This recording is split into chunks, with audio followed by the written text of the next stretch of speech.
दोस्तों, अगर आप अंग्रेज़ी सीखने की तरफ पहला कदम बढ़ाना चाहते हैं तो वो पहला कदम है कि आपने एक सेंटेंस कैसे बनाना है।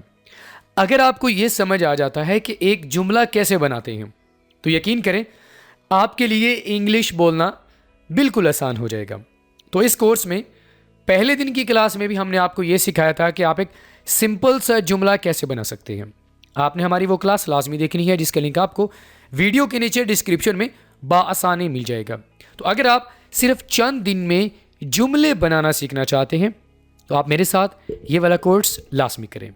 दोस्तों, आज हमारे इस कोर्स का दूसरा दिन है और फ्रेंड्स, अगर आप हमारे साथ ऑनलाइन स्पोकन इंग्लिश कोर्स की क्लासेस ज्वाइन करना चाहते हैं तो अभी हमारे दिए गए व्हाट्सएप नंबर पर कांटेक्ट करें। So friends, let's get started. तो जैसे कि दोस्तों पहले सबक में हमने आपको ये बताया था कि आप लेटर्स या वर्ड्स को लेकर एक सिंपल सा जुमला कैसे बना सकते हैं। अगर आपने हमारे उस लेसन को नहीं देखा तो आपने उस लेसन को लाजमी देख लेना है, क्योंकि उस लेसन को देखने के बाद आपको 100% आप ये सीख जाएंगे कि एक छोटा सा जुमला आप कैसे बना सकते हैं। इवन कि अगर आपको इंग्लिश का नॉलेज नहीं है, आपको ग्रामर का नॉलेज नहीं है, फिर भी आप एक सिंपल सा जुमला बनाना सीख सकते हैं। ठीक है, तो आज हम आपको बताएंगे कि अगर आप अपने एक सेंटेंस को थोड़ा सा लंबा बनाना चाहते हैं, उसको ऐसा नहीं है कि आप सिर्फ 3 वर्ड्स का सेंटेंस बनाएं, आप उसमें आप और इन्फॉर्मेशन ऐड करना चाहते हैं तो आप कैसे कर सकते हैं। उसके लिए सबसे पहले आपको एडजेक्टिव का पता होना चाहिए कि एडजेक्टिव क्या होता है। ठीक है, एडजेक्टिव का अगर आपको पता चल जाएगा, इसी तरह एडवर्ब का, तो आपके लिए मज़ीद एक सेंटेंस में इंफॉर्मेशन ऐड करना आसान हो जाएगा। ठीक है, तो एडजेक्टिव क्या होता है कि वो अल्फाज जो इसम या इसमें ज़मीर के माना में तब्दीली पैदा करें और इनके मुतल्लिक मालूमात दें। यानी ये आपको it gives you information about noun and pronoun. ठीक है, एंड इट ब्रिंग्स मीनिंग्स, और यू कैन से कि ये जो इट मॉडिफाइज द मीनिंग, ये मीनिंग को चेंज कर देता है। ये मज़ीद इंफॉर्मेशन आपको प्रोवाइड करता है नाउन या प्रनाउन के बारे में, यानी सब्जेक्ट के बारे में। ठीक है, इंग्लिश में इसकी डेफिनेशन देखें। An adjective is a word that describes or gives more information about a noun or pronoun. ये noun या pronoun के बारे में आपको मालूमात देगा। ठीक है, डेफिनेशन समझ आ गई है। एग्जाम्पल देखें, यह आपके सामने एक एग्जाम्पल है। आपने कहा जी मैंने एक कुत्ता देखा। गौर से आपने इस लेसन को देखना है अगर आप एक सेंटेंस में ज़्यादा से ज़्यादा इंफॉर्मेशन ऐड करना चाहते हैं। तो आपने कहा जी मैंने एक कुत्ता देखा, आई सॉ ए डॉग। अब इसमें आप मज़ीद इन्फॉर्मेशन ऐड करना चाहते हैं तो आप किस तरह कर सकते हैं। ये हमारे पास एक सिंपल सा सेंटेंस है। अब इस सेंटेंस के अंदर आपने एडजेक्टिव को ऐड करना है, तो हम कैसे करेंगे, आपने गौर से देखना है और इसको समझने की कोशिश भी करनी है। आपके लिए बहुत ही ज़्यादा इंपॉर्टेंट लेसन है। ठीक है, आई सॉ अ डॉग। अब देखें आप इसमें कैसे इन्फॉर्मेशन ऐड कर सकते हैं। ठीक है, यहाँ पर सबसे पहले आपने लगाना है एडजेक्टिव। एडजेक्टिव आप क्या लगाएंगे, पहले आपने कहा जी आई सॉ ए डॉग, मैंने कुत्ता देखा। अब उसमें आपने एडजेक्टिव ऐड करना है, तो एडजेक्टिव आकर मज़ीद इन्फॉर्मेशन देगा नाउन के बारे में, यानी आपने कौन सा कुत्ता देखा है, आपने बड़ा कुत्ता देखा है, आपने छोटा कुत्ता देखा है। तो जब आपने ये कह दिया I saw a big dog, तो ये हमारे पास जो बिग है ये आप वर्ड देख रहे हैं, ये एडजेक्टिव है। इसने आकर आपको मज़ीद इन्फॉर्मेशन प्रोवाइड की है किसके बारे में, आई के बारे में। किस तरह, वो मैं आपको बताता हूँ। पहले आई ने कहा कि मैंने कुत्ता देखा, लेकिन उसने ये नहीं बताया, यानी मैंने ये नहीं बताया कि मैंने किस तरह का कुत्ता देखा है। मैंने ब्राउन कुत्ता देखा है, मैंने बड़ा कुत्ता देखा है, मैंने ख़तरनाक कुत्ता देखा है, मैंने किस तरह का कुत्ता देखा। तो जब मैंने एडजेक्टिव का इस्तेमाल किया तो एडजेक्टिव ने आकर ये बताया कि भाई जो आई सब्जेक्ट है, जो इसम है या इसमें ज़मीर है, उसने बड़ा कुत्ता देखा है। तो यहाँ पर एडजेक्टिव ने आकर आई के माना में इजाफा कर दिया, यानी आपको बता दिया कि उसने कौन सा कुत्ता देखा या मैंने कौन सा कुत्ता देखा। ठीक है, अब एक और देखें, अगर उसने साथ में ये कह दिया कि आई सॉ अ ब्राउन डॉग, मैंने एक भूरा कुत्ता देखा है, तो यहाँ पर देखें कि इंफॉर्मेशन ऐड हो रही है। यहाँ पर एडजेक्टिव का काम क्या है कि वो माना में तब्दीली पैदा करता है और आपको मज़ीद इन्फॉर्मेशन प्रोवाइड करता है। तो यहाँ पर आपको इन्फॉर्मेशन मिल रही है ना। पहले आपके पास इन्फॉर्मेशन क्या थी कि मैंने कुत्ता देखा, एडजेक्टिव ने आकर बताया कि मैंने बड़ा कुत्ता देखा। अगर हमारे पास एडजेक्टिव ना होता तो किस तरह आप उसमें इंफॉर्मेशन ऐड कर सकते हैं, पॉसिबल ही नहीं है। नंबर 2 पे एग्जांपल है जी I saw a brown dog, मैंने एक भूरा कुत्ता देखा। तो ये हमारे पास जो ब्राउन है ये एडजेक्टिव है। तो फ्रेंड्स, आपको अच्छे से समझ आ गया कि किस तरह आप एडजेक्टिव को ऐड कर सकते हैं। आपने एडजेक्टिव या एडवर्ब का इसमें इस्तेमाल करना है अगर आप अपने सेंटेंस में मज़ीद इन्फॉर्मेशन ऐड करना चाहते हैं। ये इसकी डेफिनेशन आपको क्लियर हो गई है। थोड़ी सी और भी एग्जांपल्स हैं, वो भी आपको दिखा देते हैं। ये देखें, सबसे पहले आपने कहा जी मैंने एक लड़की को देखा। आप इन एग्जांपल्स को कॉपी लाजमी करें और ख़ुद से प्रैक्टिस करने की भी कोशिश करें, ठीक है, ताकि आपके लिए आसान हो जाए। आपने कहा जी मैंने एक लड़की को देखा, सिंपल है। कोई आपने उसकी क्वालिटी नहीं बताई कि वो बड़ी थी, खूबसूरत थी, टीचर थी, क्या थी, आपने कुछ नहीं बताया। आपने कहा आई सॉ अ गर्ल। लेकिन जब आपने कहा कि आई सॉ अ ब्यूटीफुल गर्ल, तो यहां पर आपने एडजेक्टिव का इस्तेमाल कर दिया। ब्यूटीफुल क्या है, हमारे पास एडजेक्टिव है। इसने आकर यह बता दिया कि मैंने एक लड़की को देखा है। लेकिन अगर मैं उसमें इंफॉर्मेशन ऐड करना चाहता हूं, आमतौर पर हमें पता नहीं चलता कि आपने किस तरह की लड़की को देखा है। आपने खूबसूरत लड़की को देखा है, आपने बदसूरत लड़की को देखा है, आपने बदतमीज़ लड़की को देखा है, आपने किस तरह की लड़की को देखा है। तो ये वाला जो फंक्शन है ना, ये वाला जो काम है, ये एडजेक्टिव ने आके परफॉर्म करना है। तो यहाँ पर एडजेक्टिव जो है ब्यूटीफुल है, इसने आकर बता दिया कि मैंने खूबसूरत लड़की को देखा, ठीक है। और एग्जाम्पल देखें, आई सॉ अ बॉय, मैंने एक लड़का देखा। लेकिन यहाँ पर मैं मजीद आपको इन्फॉर्मेशन नहीं दे रहा ना, मैंने सिंपली आपको बताया कि मैंने एक लड़का देखा। तो आपको कैसे पता चलेगा कि मैंने किस तरह का लड़का देखा? उसके लिए मैं एडजेक्टिव का इस्तेमाल करूँगा। मैं बोलूँगा आई सॉ अ ब्रेव बॉय, मैंने एक बहादुर लड़का देखा। यहाँ पर मैं उसकी क्वालिटी बता रहा हूँ। तो ये जो ब्रेव है, ये मैं ब्रेव वर्ड का इस्तेमाल कर रहा हूँ। ये बेसिकली मैं जो आई सब्जेक्ट है, मैं उसके माना में चेंजेस लेके आ रहा हूँ कि जो मैं हूँ ना, मैंने एक सिंपल सा लड़का नहीं देखा, बल्कि मैंने वो लड़का देखा है जो बहादुर है। आई सॉ अ कवर्ड बॉय, मैंने एक बुज़दिल लड़के को देखा है। तो ये एडजेक्टिव का काम होता है। और देखें, आई सॉ अ टीचर, मैंने एक टीचर को देखा। अब आपने ये नहीं बताया, उसकी क्वालिटी नहीं बताई आपने कि वो टीचर किस तरह का आपने देखा। आपने नाइस टीचर देखा, आपने रूड टीचर देखा, आपने स्ट्रिक्ट टीचर देखा। हर तरह के टीचर्स होते हैं। आप उसकी क्वालिटी बताना चाहते हैं तो आप अगर कहेंगे आई सॉ अ नाइस टीचर, मैंने एक अच्छे टीचर को देखा, तो यहाँ पर बात क्लियर हो जाएगी। तो ये नाइस हमारे पास क्या है? एडजेक्टिव है। Okay, I saw a cat, मैंने एक बिल्ली को देखा।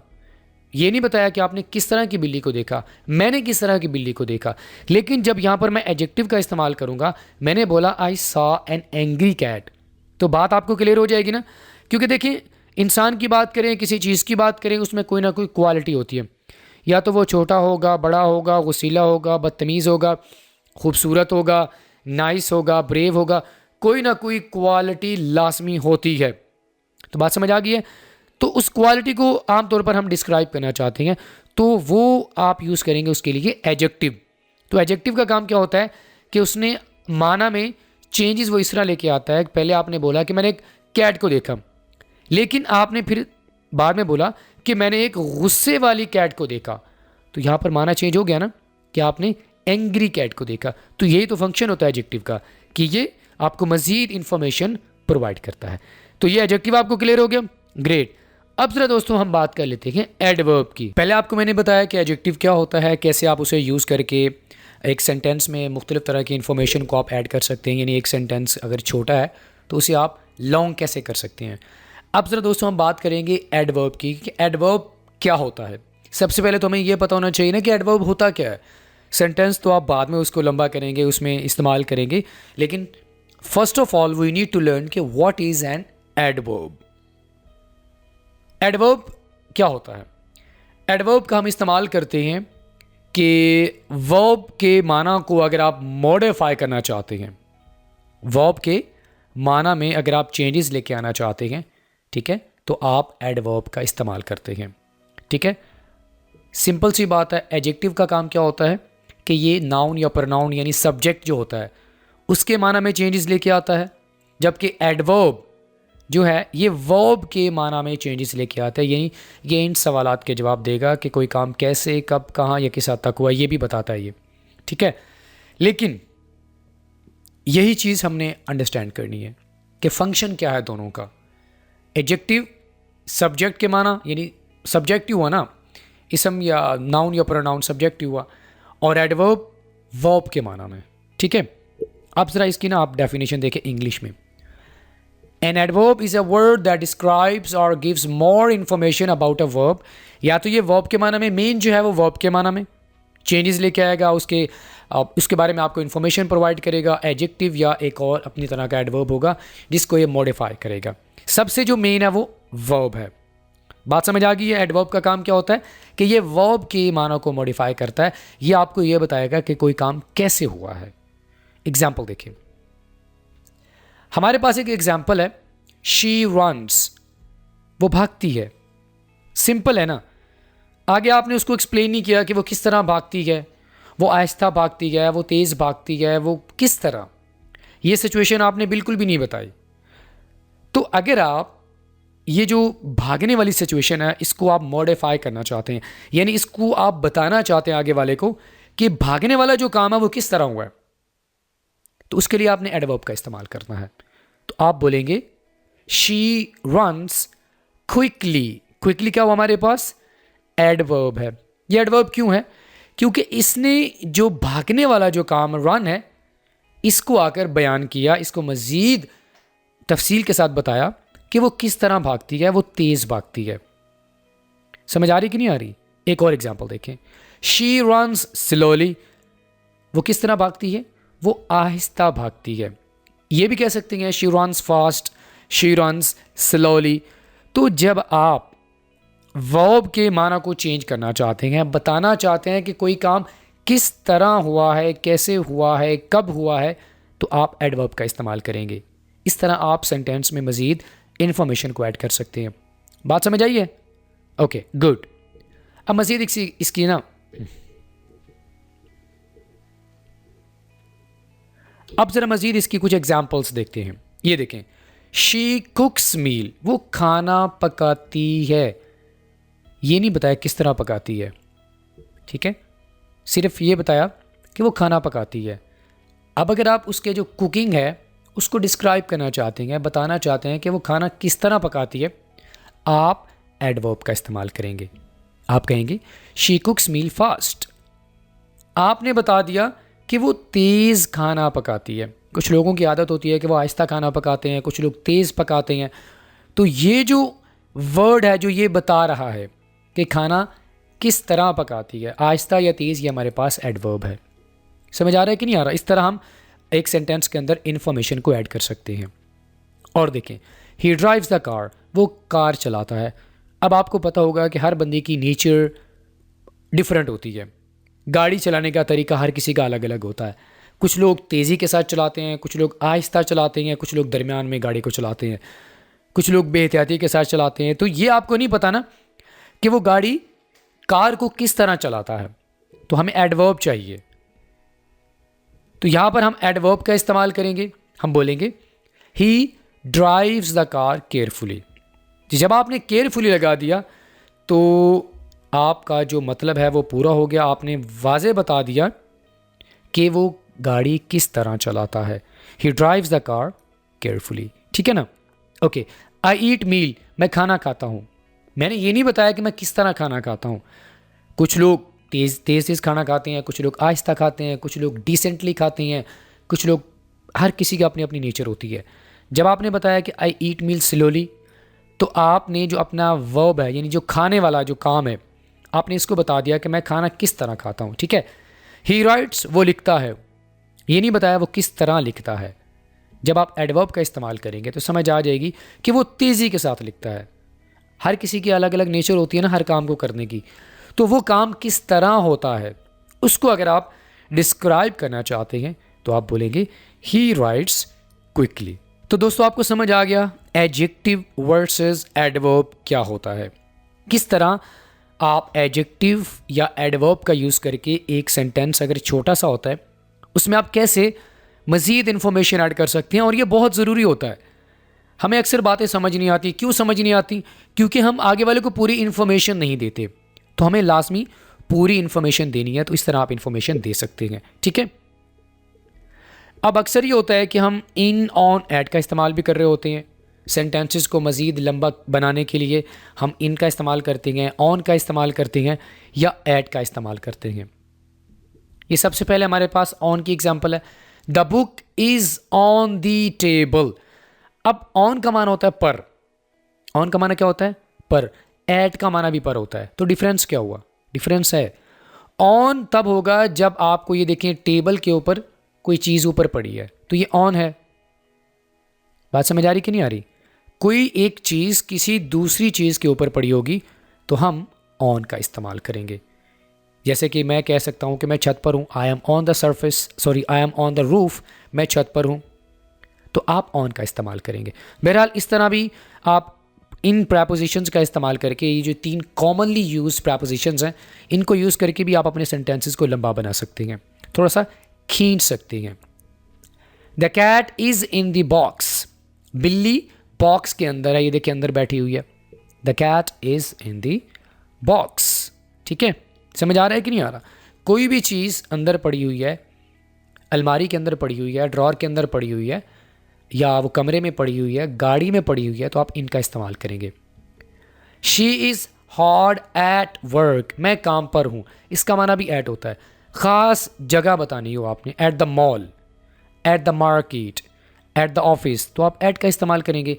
इसी तरह अगर आप कोई स्पेसिफिक टाइम बताना चाहते हैं किसी भी काम का, फॉर एग्जाम्पल मैं 10 बजे आपसे मिलूँगा, I will meet you at 10 PM, आपने ऑन नहीं कहना। ठीक है, तो इन, ऑन, एट का इस्तेमाल करके भी आप अपने सेंटेंसेस को उसमें मज़ीद इंफॉर्मेशन आप ऐड कर सकते हैं। ठीक है, इन्हें हम कहते हैं प्रैपोजिशनल फ्रेजेस। यानी हमारे पास जब एक प्रैपोजिशन लग जाती है उसके आगे देखिए द टेबल, ये पूरा प्रैपोजिशनल फ्रेज बन गया। बात समझ आ गई है? आप इन 3 वर्ड्स का इस्तेमाल करके भी अपने सेंटेंस को आप लॉन्ग बना सकते हैं, उसमें इंफॉर्मेशन वगैरह आप ऐड कर सकते हैं। इन तीनों वर्ड्स को आर्टिकल्स कहा जाता है, आर्टिकल्स, ANN द। आगे जाकर आपको बताएंगे कि कौन से ख़ास सिचुएशन में इस्तेमाल होंगे और कौन से जनरल सिचुएशन में इस्तेमाल होंगे। ठीक है, आई सॉ अ कैट, मैंने एक बिल्ली को देखा। अब यहाँ पर आप अपने आप से एक सवाल करें कि सबसे पहले तो आप देखें, आप इसमें इंफॉर्मेशन ऐड कर रहे हैं ए का इस्तेमाल करके, यानी ए जो लेटर है इसे आप इस्तेमाल करके आप बहुत सारी इंफॉर्मेशन, बहुत सारी चीज़ों के बारे में आप बात कर सकते हैं। I saw a cat, I saw a boy, I saw a teacher, I saw a laptop, I saw, मतलब कोई भी किसी भी चीज़ को, एक चीज़ की मैं बात कर रहा हूँ, किसी एक इंसान को आपने देखा, किसी एक चीज़ को आपने देखा, तो आप ए का इस्तेमाल करेंगे। I saw a, I have a phone, I have a mobile, I have a laptop, I have, जो भी आपके पास है एक है तो उसके लिए आप ए का इस्तेमाल करेंगे। ठीक है, आई सॉ एन एप्पल, मैंने एक सेब देखा। आई सॉ एन एप्पल, इस तरह आपने सेंटेंसेस बनाने हैं। ठीक है, I ate an apple, I enjoyed an apple, I saw an elephant. बात समझ आ रही है? इसी तरह आई सॉ द मून, मैंने चांद को देखा। आपने अगर किसी ख़ास चीज़ के बारे में बात करनी है, उसको ख़ास करना है जिसके बारे में आप बात कर रहे हैं, तो आप द का इस्तेमाल करते हैं। ठीक है, आई saw the moon, I saw the moon. अब आपको एक चीज़ मैंने बताई थी कि इसमें 2 आर्टिकल्स ऐसे हैं, 2 वर्ड्स ऐसे हैं जो कि ख़ास हालत में इस्तेमाल नहीं होते, यानी ये चीज़ों को, इंसानों को ख़ास नहीं करते। ठीक है, ये जनरल होते हैं, जैसे कि आ कैट, कौन सी बिल्ली, आप उसको ख़ास नहीं कर रहे। ठीक है, आप ये कह रहे हैं कि मैंने एक बिल्ली को देखा, कौन सी बिल्ली वो आपने नहीं बताई, तो ये ए जो है ये जनरल है। इसी तरह एन, ये भी जनरल सिचुएशन में इस्तेमाल होगा, यानी आपको ये नहीं बताएगा ख़ास चीज़ के बारे में, ख़ास इंसान के बारे में आपको नहीं बताएगा। हमारे पास सिर्फ एक ही आर्टिकल है, एक ही वर्ड है जो कि ख़ास सिचुएशन में इस्तेमाल होगा, वो है the. I saw the moon, I saw the, या दी। ठीक है, अगर आपने किसी इंसान को देखा, किसी चीज़ को देखा, आप उसको ख़ास करना चाहते हैं, तो आप बोलेंगे the, I saw the moon. तो ये आर्टिकल्स भी आप इस्तेमाल कर सकते हैं अपने सेंटेंसेस को बनाने के लिए। मैंने एक चीज़ को देखा, मैंने एक इंसान को देखा, मैंने ख़ास चीज़ को देखा। आप इंफॉर्मेशन ऐड करें ना सेंटेंसेस में, तो आप इन तीनों आर्टिकल्स का भी इस्तेमाल कर सकते हैं। क्लियर हो गया दोस्तों? अब ये वाली इंपॉर्टेंट चीज़ है जो आपने लाजमी सीख लेनी है, सब्जेक्ट वर्सेस वर्ब। ये क्या होता है, पहले से थोड़ा सा आपको मैं बता देता हूँ। एक सेंटेंस को बनाने के लिए हमें 3 चीज़ें चाहिए होती हैं, subject, verb and object. Sentence आपका कंप्लीट हो जाएगा। उसमें अगर आप इन्फॉर्मेशन ऐड करना चाहते हैं तो आप एडजेक्टिव का इस्तेमाल करें, एडवर्ब का करें, आप आर्टिकल्स का, जो आपको सारी मैंने चीज़ें बताई हैं उनका आप इस्तेमाल कर सकती हैं। लेकिन प्रॉब्लम तब होगी आपके एक सेंटेंस में जब आपके पास एक सेंटेंस है, उसमें सब्जेक्ट और जो वर्ब है ना, सब्जेक्ट और वर्ब का सेम होना बहुत ज़रूरी है। ठीक है, यानी रूल्स के मुताबिक अगर सिंगुलर सब्जेक्ट है तो वर्ब भी सिंगल के हिसाब से होना चाहिए उसका इस्तेमाल। ठीक है, अगर दोनों में कोई एक जैसे नहीं है, फॉर एग्जांपल सब्जेक्ट प्लूरल है, जमा है, और वर्ब को आपने सिंगल रखा हुआ है रूल के मुताबिक, तो ये प्लूरल होना चाहिए था ना। तो इस तरह की जब आप कन्फ्यूजन पैदा करेंगे तो आपका सेंटेंस गलत हो जाएगा। बात समझ आ रही है? तो अभी मैं आपको बताऊंगा कि सब्जेक्ट वर्सेस वर्ब क्या होता है और कैसे आप इससे बच सकते हैं। ये देखें, सबसे पहले हमारे पास एग्जांपल है, the boy runs fast. The boy runs fast. The boy single है ना, तो अकॉर्डिंग टू रूल वर्ब के साथ एस लगना चाहिए। तो यहां पर दोनों सेम है, सब्जेक्ट और वर्ब दोनों सेम है, कोई प्रॉब्लम नहीं है। इसी तरह the boys run fast. Boys ये जमा है ना, एस लग गया, तो यहां पर एस नहीं लगेगा। क्यों? According to the rules present indefinite tense में आप एस कहां पर लगाते हैं? वर्ब के आखिर में। कब? जब सिंगुलर सब्जेक्ट होगा, लेकिन यहां पर प्लूरल है। तो बात आपको समझ आ रही है? तो ये एग्जाम्पल ठीक है। इस तरह सब्जेक्ट और वर्ब सेम होने चाहिए, यानी रूल्स के हिसाब से। और देखें, she reads a book. She reads third person singular है, ठीक है। शी रीड्स सेंटेंस बिल्कुल ठीक है, दोनों के दोनों सिंगल के हिसाब से ठीक है। दे रीड, अब यहाँ पर अगर मैं रीड्स लगा दूंगा तो सेंटेंस मेरा गलत हो जाएगा, क्योंकि दे मेरे पास प्लूरल है, जमा है, तो इसके साथ मैं एस नहीं लगा सकता। तो बात समझ आ रही है ना? आगे चलकर आपको बताऊंगा कॉमन मिस्टेक्स जो कि हम कर जाते हैं। The dog barks loudly. The dog ये पूरा सब्जेक्ट है, ठीक है, और ये सिंगल है, और आगे हमने क्या लगाया? वर्ब के साथ एस लगाया, तो ये ठीक है। Single, plural, the dogs bark loudly, बिल्कुल ये सेंटेंस भी ठीक है, ठीक है। The man walks to the work. The man single है, वॉक्स वर्ब के आखिर में एस लग गया, तो ये सही है। सिंगल सब्जेक्ट है और रूल के मुताबिक वर्ब के आखिर में एस लग गया, ठीक है। द मैन ये जमा है, ठीक है। The man walk to the work, तो यहां पर रूल्स के हिसाब से सब्जेक्ट और वर्ब बिल्कुल इस तरह होने चाहिए।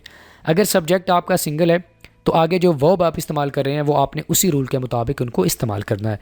अगर आपका सब्जेक्ट है जमा तो आगे जो आप वर्ब इस्तेमाल कर रहे हैं वो भी जमा के हिसाब से होना चाहिए। तो ये एग्जांपल्स बिल्कुल ठीक हैं कि सब्जेक्ट और वर्ब आपका बिल्कुल सेम होना चाहिए। अगर ये सही नहीं होंगे तो आपका सेंटेंस पूरा का पूरा गलत हो जाएगा। अब कुछ कॉमन सी मिस्टेक्स हैं जो हम कर रहे होते हैं। सब्जेक्ट सिंगल होगा तो आप आगे जो वर्ब होगा उसको प्लूरल बना देंगे, अगर सब्जेक्ट प्लूरल होगा तो आप वर्ब को सिंगल बना देंगे।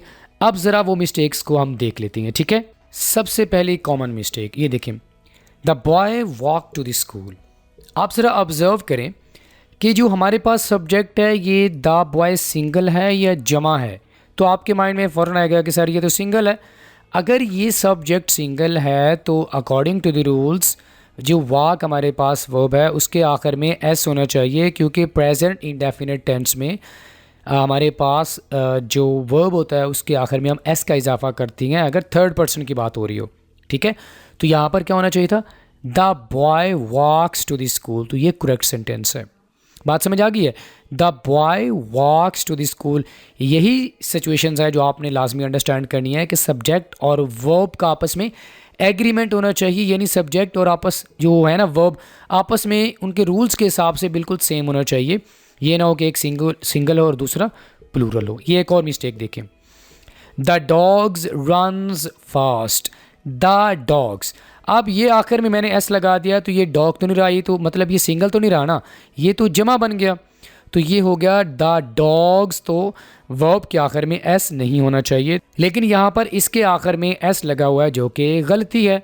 तो हमने क्या चीज़ देखनी है कि अगर हमारे पास सब्जेक्ट जमा है तो आगे वर्ब के आखिर में हमने एस नहीं लगाना, तो ये गलती है। सही क्या होगा?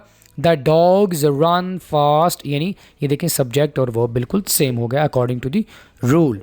और देखें, she does not like ice cream, ये सेंटेंस सही है, लेकिन जो सेंटेंस गलत है वो है शी डोंट लाइक आइसक्रीम। देखें, थर्ड पर्सन के साथ जब हम यानी कि नेगेटिव सेंटेंस बनाना चाहते हैं तो हम डज का इस्तेमाल करेंगे शी, ही और इट के साथ, लेकिन यहाँ पर तो डोंट का इस्तेमाल हुआ पड़ा है। डोंट का इस्तेमाल तो हम प्लूरल सब्जेक्ट के साथ करेंगे, तो according to the rules subject और वर्ब आपस में नहीं मिल रहे। तो करेक्ट क्या होगा? She doesn't like ice cream. Clear हो गया? और देखें, I am go to the store, ये गलत है। आई एम क्या कहता है कि यहाँ पर गो नहीं होना चाहिए।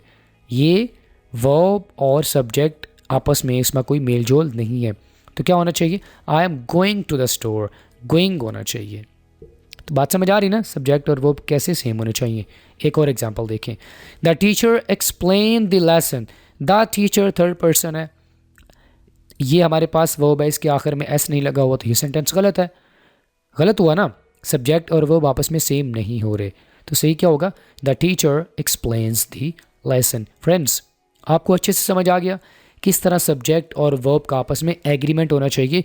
तो फ्रेंड्स, आपको अच्छे से समझ आ गया कि ये जो कॉमन सी मिस्टेक्स होती हैं, यानी सब्जेक्ट और वर्ब के आपस में ना मिलने की, इसकी वजह से भी हमारा पूरा का पूरा सेंटेंस गलत हो जाता है।